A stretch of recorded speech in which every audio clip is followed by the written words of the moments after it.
tentando gravar um vídeo aqui tem hora e não sai. Na verdade eu tenho que olhar pra cá e esquecer isso aí, senão vai ficar tudo errado. E aí pessoal, como é que vocês estão? Tudo bem? Passando aqui pra compartilhar com vocês uma história. A história do Seu Caetano, né? Como que foi todo o processo, né? O que que aconteceu com ele? Por quê, né? Então assim, muita gente acompanhou a trajetória, né? As peripécias dele que a gente aprontava durante o dia, boa parte delas no hospital, né? Eu tenho muito material do meu pai guardado, coisa que a gente gravava assim, por gravar, né? E eu não postava. Aí depois eu comecei a postar e tal, a gente criou um vínculo ali, né? Depois da morte da minha mãe também, que eu comecei a gravar, mas eu comecei a gravar quando ela já estava doente e eu meio que fiquei com peso na consciência assim um pouco, sabe? Mas é porque minha mãe não gostava de ser gravada. Não gostava, ela odiava tirar foto. Ela tirava pra ela, mas se tirar foto com ela, ela não gostava. Então é isso aí, vamos lá, vou compartilhar. Porque se você desconsidere aqui esse fundo, tá? Não é um fundo assim bonito de ver, talvez o vídeo não fique tão bonito, mas é porque tem horas que eu tô tentando gravar esse vídeo aqui pra vocês, mas ali dentro é escuro. Aqui fundo a iluminação ficou um pouco melhor, tem um pouco de sombra pra cá, mas no geral tá tudo bem. Tô gravando com a câmera frontal. Percebe que quando eu tô olhando pra ela, é como se eu estivesse olhando por lado, né? É porque eu tenho que olhar pra cá, pra câmerazinha. Então, ainda não peguei muito esse hábito. A outra câmerazinha que eu uso, uma pequenininha, ela é bem direcional. Então, quando você vai olhar, você já olha direto na câmera, não tem como errar. Mas vamos lá. Então, gente, o Seu Caetano sempre foi um cara muito forte. Eu não lembro do meu pai, na época que ele trabalhava, se queixando que tava com dor aqui, com dor ali, que tava gripado, isso, aquilo, outro. Sempre foi um cara muito forte, eu sempre admirei muito a saúde do meu pai. Mas isso não significa que ele não era um cara, que ele era um cara, como diz, blindado, né? Porque ele tinha um nível de atividade muito intensa e isso acabava favorecendo ele de certa forma. Depois que ele aposentou, tudo que ele mais queria na vida era descansar. Meu pai, se falasse trabalho para ele achava ruim. Então ele queria descansar e ele fez isso, curtiu bastante, ele viajava muito lá para a terra dele, todo ano ele ia para a terra dele, né? Ele, uma época aí, ele começou a dançar forró aqui na região, aqui tinha uns lugares que tinha uns barzinhos, uns pontos que era voltado só para forró da terceira idade, ele tava lá, o pau quebrava, inclusive a namorada dele, atual, né, que agora não é mais, ele conheceu ela lá. Ele era forrozeiro. De quinta a domingo ele tava no meio do mundo dançando forró. Ele gostava. Nossa, ele gostava muito do forró. Mas aconteceu que veio a pandemia, né? A pandemia atrapalhou tudo, parou a vida de todo mundo, parou a dele, né? Ele também não foi mais. A última vez que ele foi no Ceará foi em 2019. 2020 ele não foi, 2021 ele também não foi. E quando foi o ano passado ele teve Covid, ele pelo mês de setembro ele teve Covid. Depois desse Covid começou. Eu não tô dizendo que foi o Covid em si, mas assim, depois do Covid ele começou a ficar mais fraco. E, na verdade, o médico até falou que talvez nem era mais o Covid. Assim, não era o Covid em si que estava fazendo isso com ele, já era a doença que ele tinha que estava se manifestando de alguma forma. Tá bom. Quando foi em março desse ano ele infartou. Teve um infarto, meu irmão me ligou aqui, eu tava saindo para trabalhar. Ele teve esse infarto. Aí eu saí correndo pra lá, foi pro hospital. Passamos o dia no hospital fazendo exame pra descobrir se era infarto. E era um infarto. Quando foi à tarde, ele ia ser transferido pra Goiânia. Ele foi pra Goiânia e ficamos 4 dias lá, internado. Eu fiquei lá, dormi no carro um dia, depois aluguei um quartinho, fiquei morando nesse quartinho lá durante esses dias, dormindo nesse quartinho durante os dias. Passava o resto do dia na frente do hospital, numa lanchonete que tinha lá eu estudava, fazia minhas coisas. Ele tava lá pra dentro, tava sendo bem cuidado. Tava tudo certo, né? Entrei, visitei ele o dia que tava na UTI e tudo. Aí eles deram uma documentação no dia da alta dele que era para voltar para fazer outro procedimento, porque tinha uma outra veia que estava obstruída também. Aí eu trouxe para cá para marcar. Só que antes de começar, ele começou a infartar de novo. Antes de marcar essa segunda consulta, ele já estava começando a infartar de novo. E aí nós ficamos 3 dias indo pro hospital todo dia. Vai, volta, vai, toma remédio, volta, vai, toma remédio, volta. Ele infartando toda hora. Até que nós tomamos a decisão de tirar ele daqui, do hospital daqui da cidade de Planaltina, e levamos para Sobradinho, por nossa responsabilidade. Porque não dava para esperar para ir para Goiânia. É tanto que a consulta dele já estava marcada para aquela semana, mas não ia dar para esperar até lá. E aqui o hospital não podia fazer nada. E eles fizeram a regulação para mandar ele para lá e nunca mandou. E nunca que saía essa regulação. E aí a gente pegou e foi para Sobradinho. Ele foi internado uns dias, fez o cateterismo em Sobradinho, tudo tranquilo, bacana. Se recuperou, veio para casa. Isso em abril. Ficou uns dias em casa, aí a gente percebeu que ele começou a ficar amarelo. A pele e os olhos dele começou a ficar amarelo. A gente suspeitou que era algum problema no fígado. Fizemos o exame de hepatite, não deu nada. E aí fomos para Sobradinho. A gente cadastrou ele lá com o endereço da casa do meu tio, que mora lá. E nisso ele começou a fazer o tratamento lá. Levamos ele no postinho, fez uns exames de imagem, exame de sangue, etc. E aí a médica falou, o dia que eu fui levar ele lá na consulta para ver o resultado dos exames, a médica falou bem assim, eu tô falando muito rápido, não tô? É meu jeito, eu sou muito acelerado, mas vamos lá, vou tentar falar mais devagar. A médica falou bem assim, olha, vamos ter que internar seu pai para investigar, porque tem alguma coisa que a gente não consegue descobrir aqui. Tá bom. Internou meu pai lá, em Sobradinho, dia 6 de junho, e aí começou a jornada. Minha irmã ficava a maior parte do tempo, né, porque eu estava trabalhando nesse mês, trabalhava no transporte escolar, não tinha como eu ficar lá. Eu ia às vezes na sexta-feira de tarde, no sábado de manhã, ficava lá sábado e domingo com ele. Ficamos lá no mês de junho. No final do mês de junho, nós descobrimos que meu pai tinha um câncer na vesícula. Cara, ali foi uma bomba pra gente. Porque eu tinha perdi minha mãe fez 2 anos. Em 2020 eu perdi minha mãe pro câncer. E agora meu pai de novo. Eu falei, caraca, e agora, velho? A gente ficou sem chão, né? A minha irmã até mais que eu, porque a minha irmã mora com ele. Eu já moro sozinho já tem um tempo. Quando foi no mês de julho, eu entrei de férias no meu trabalho. E aí eu comecei a ficar a maior parte do tempo lá. Quando foi no mês de julho, eles colocaram um dreno externo para drenar o líquido da vesícula, tá?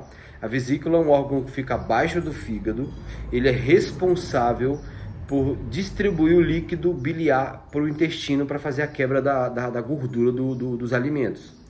Então é um líquido muito importante. Como estava com câncer na vesícula, os dutos biliares que eles chamam estava obstruído, então esse líquido não estava indo para onde tinha que ir, ele estava indo se espalhando pelo corpo, pela corrente sanguínea, e ele deixava a pele e os olhos amarelos. Coloquei esse dreno para ficar drenando isso daí, aí começou a jornada. Esse dreno tinha que drenar ele de 2 em 2 horas, imagina, 24 horas por dia. A gente não tinha pensado em colocar um outro tipo de bolsa, que tivesse uma mangueirinha junto com aquele saco que eles usam para urina, né? Só tivemos essa ideia bem depois. E aí toda hora tinha que ir lá tirar esse dreno, toda hora tinha que ir lá tirar esse dreno. Então perdia muito líquido, tinha que estar fazendo a reposição via oral não, via venosa, né, com soro e tal. Aí a hora ele estava bem, a hora ele piorava um pouco, a hora estava bem, a hora piorava um pouco. Até que ele estava no setor da clínica cirúrgica em Sobradinho, e eles deram alta para ele. Falou, olha, a gente não tem mais o que fazer com o seu pai. O caso do seu pai não é cirúrgico. O médico do hospital de base tinha dito, o oncologista do hospital de base falou, não tem mais tratamento.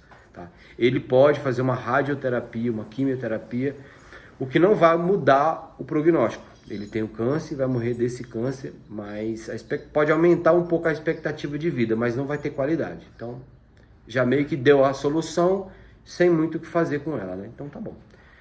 Ele tinha decidido que iria fazer essa quimioterapia. Ele tinha falado que iria fazer. Aí a gente não podia decidir por ele porque ele estava lúcido. E aí acabou que os dias foram passando. Aí tá, ele recebeu essa alta no hospital de Sobradinho, veio para casa, ficou em casa acho que 4 dias. Ele veio na segunda, na terça, na sexta a gente voltou no hospital para ele fazer uma consulta de rotina para ver como é que estava. Nesse dia, quando ele voltou para casa, na sexta-feira ele já voltou ruim, já voltou mais fraco.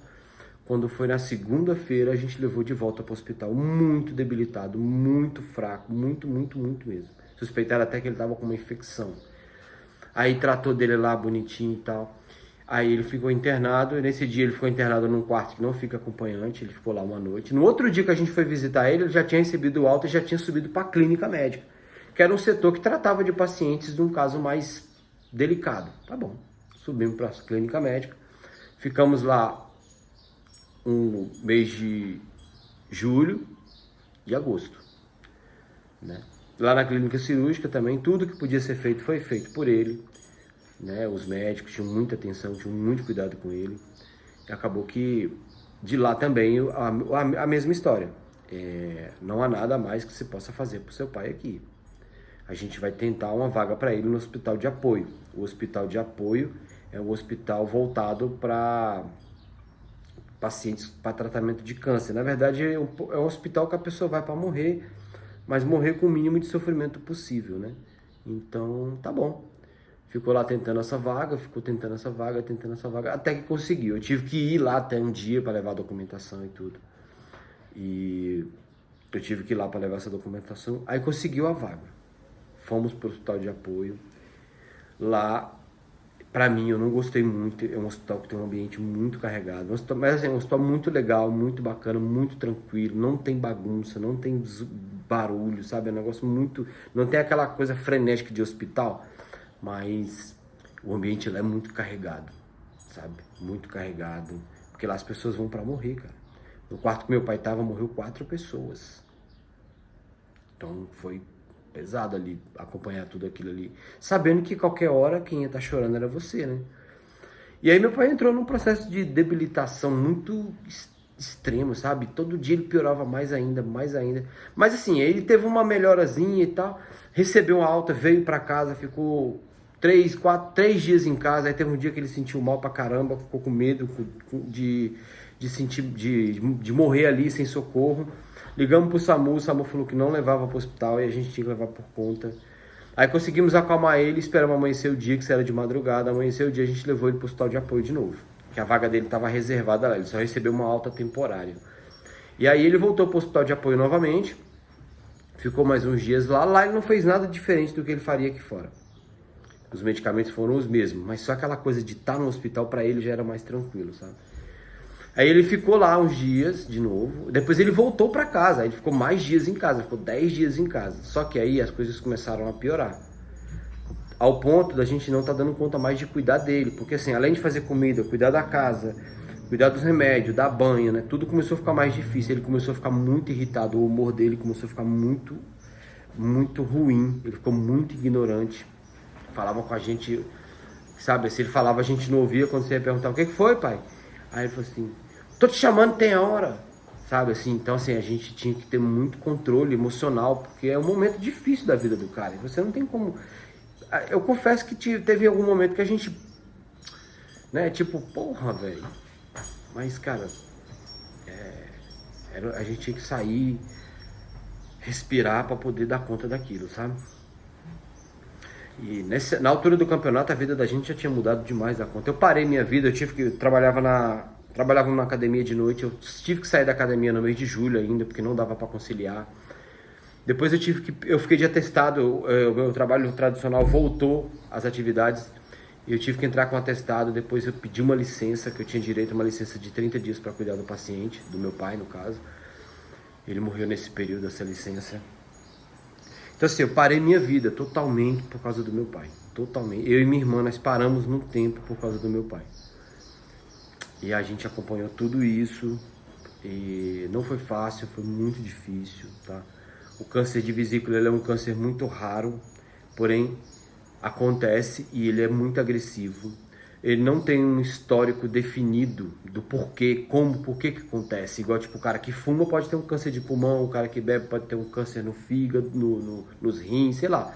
Tudo assim, às vezes tem uma causa um pouco provável. O câncer de vesícula, ele tem vários fatores. Pessoas que têm problemas de cálculo renal, né, cálculo biliar, às vezes acontece dessas pedrinhas ali cristalizar lá dentro da vesícula, e nessa cristalização ferir, e esse ferimento virar um câncer. Então tem várias coisas, pode ser fator hereditário, tem um monte de coisa. Pra mim isso pesa pra caramba, porque é o meu pai. Geralmente o filho herda os genes do pai, né? No caso, eu tenho mais chances de ter do que a minha irmã, apesar de que tem médicos que dizem que ele é mais comum em mulheres, mas eu só soube de 3 pessoas de câncer de vesícula. O meu pai, um outro paciente que morreu 15 dias antes dele, que eles estiveram junto no mesmo leito lá em Sobradinho, né, o seu Eudes. E um outro que a minha irmã falou que é uma amiga dela lá, que o pai dela faleceu depois de 15 dias que descobriu que tinha essa doença, né? Então assim, eu tenho preocupações agora com relação a esse câncer. Eu e a minha irmã, eu já tinha em relação à minha mãe, porque minha mãe faleceu de câncer no intestino, então eu agora tenho que fazer exame todos os anos.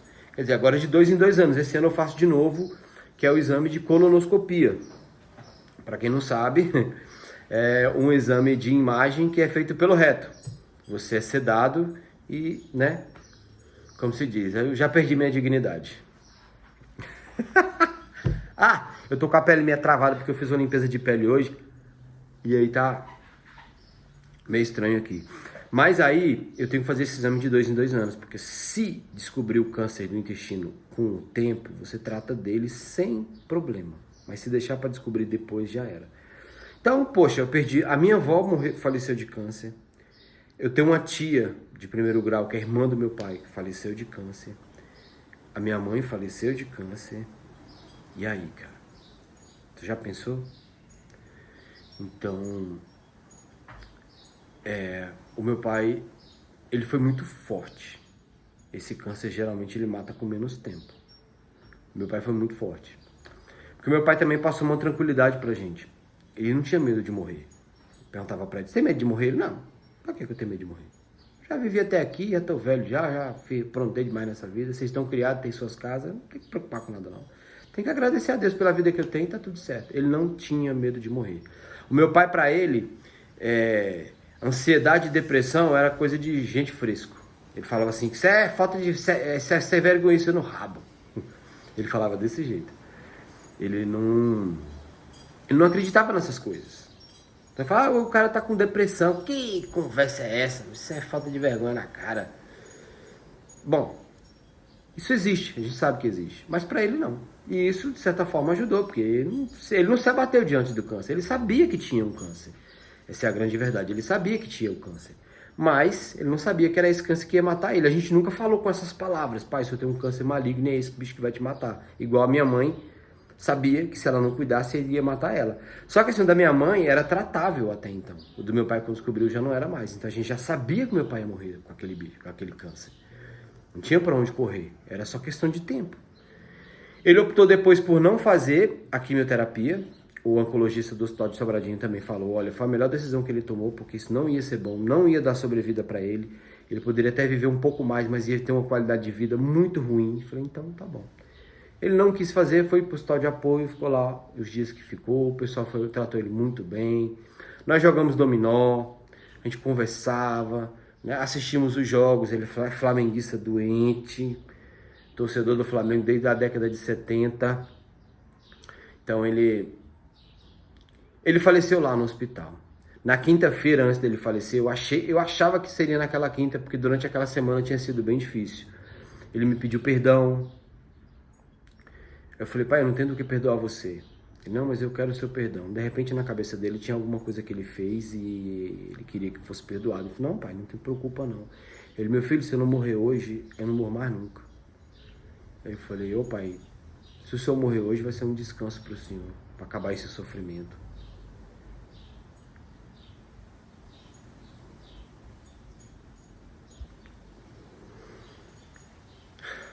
Então,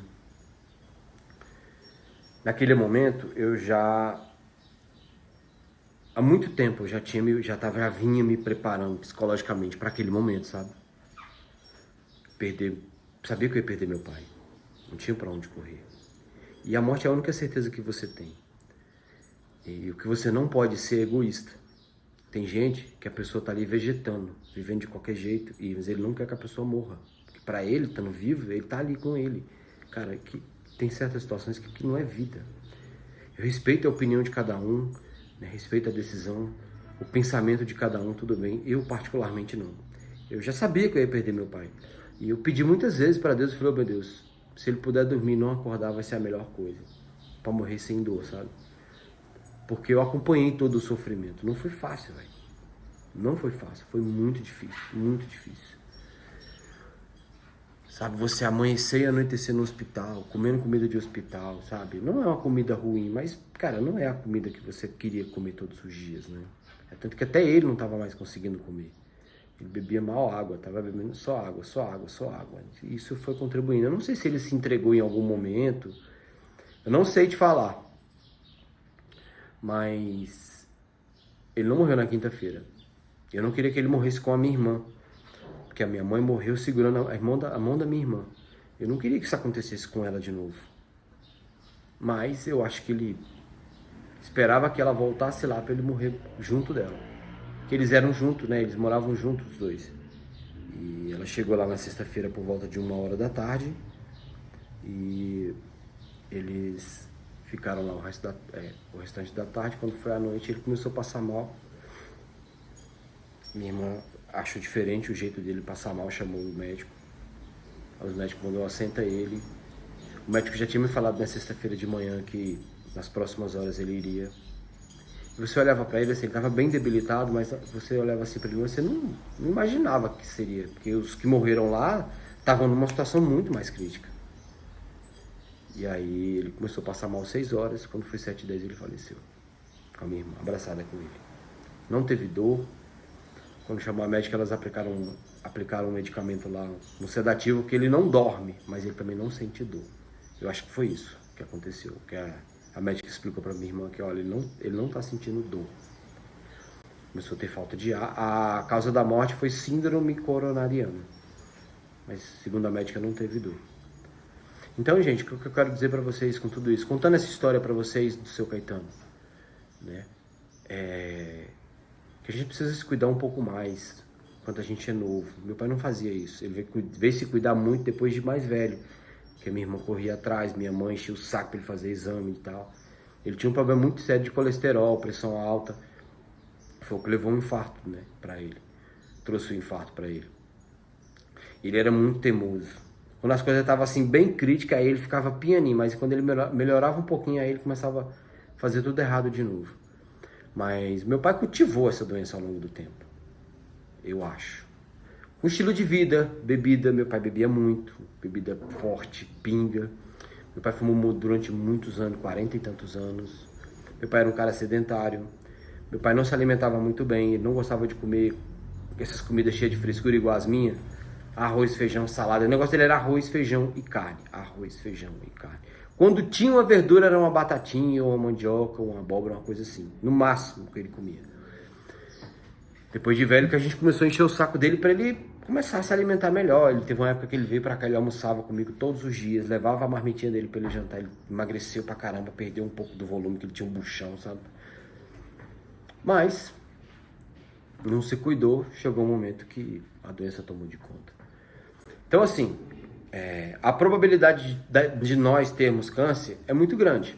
Existem duas filas, as filas das pessoas que têm câncer e as que podem ter o câncer. Essa dos que podem ter é a galera que se cuida mais, né? Que se alimenta, que faz atividade física, que leva uma vida mais tranquila, sem muito estresse, sem muita coisa assim. Essas pessoas têm menos chance de ter um câncer.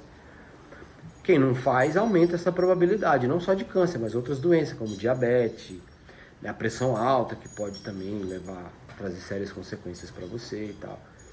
Então, assim, hoje eu tenho 1001 motivos para me cuidar. Mas meu estilo de vida, o que eu como, o que eu faço, né? Inclusive, vou falar para vocês em outros vídeos como vai ser toda essa mudança. Eu já comecei a fazer isso, né? Já tem uns dias que era para me ter gravado esse vídeo, eu não gravei porque tava correria, não tava conseguindo gravar. Tô desde cedo tentando gravar esse vídeo e não consigo.